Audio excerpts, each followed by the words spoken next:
But in Minnesota, you can vote in the presidential primary before that. Early voting begins this Friday.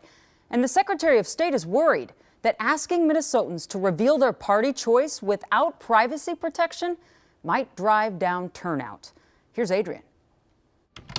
Online, we have passwords to keep our email private. Passwords are also used to protect our social media and bank accounts. They all contain information we don't want shared. But a 2016 change in state law could leave Minnesotans revealing information they'd like to keep private. My biggest concern about the change of 2016 is that information on someone's political choice of ballot is now going to be available in a fairly widespread way. To vote in the primary, Minnesotans must disclose their party preference to election judges. Secretary of State Steve Simon is concerned. What we're facing right now feels to me anyway like a backdoor party registration system, and Minnesota since statehood has never had registration by party. Simon says if voters don't choose a party for this primary election, they don't get a ballot. The state is moving from a caucus to a primary system for selecting nominees. Any voter who has a preference in the nominating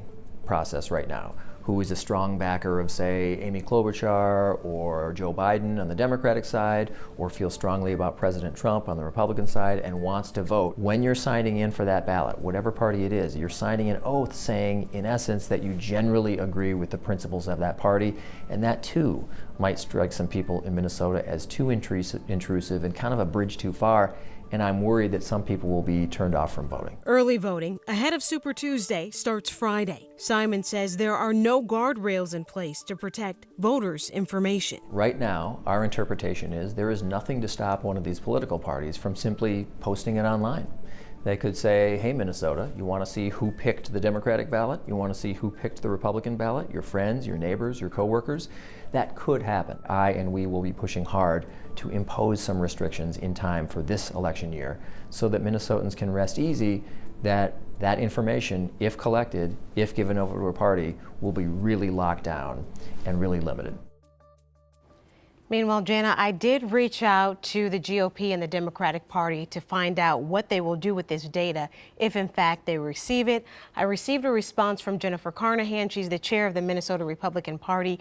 In part, she said this year's presidential primary data is similar to past year's caucus data gathered by both major political parties. She says the data is going to help the Minnesota GOP as well as some of the other major parties find voters who want to help people get registered. She says it will activate and engage volunteerism. And anything from the DFL, same question? Same question. They did not get back with me in time for our story. Okay. But it's important to keep in mind this is only going to happen once every 4 years. Okay, good point. Thank you so much, Adrian.